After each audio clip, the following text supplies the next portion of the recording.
ko ay 450 ang Grado? grado. Okay. Hindi ko ako pwedeng magmatiho, hindi ako pwedeng umalis ng bahay ng walang Salamin. Okay.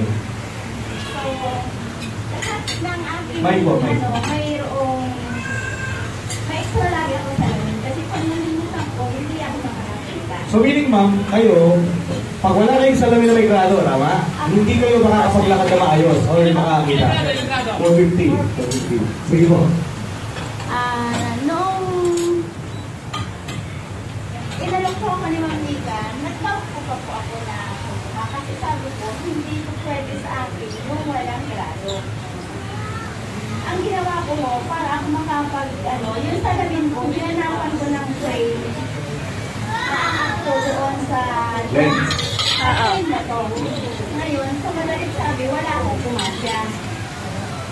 Ang naging ko na lang ako ay parang sumugal na lang ako.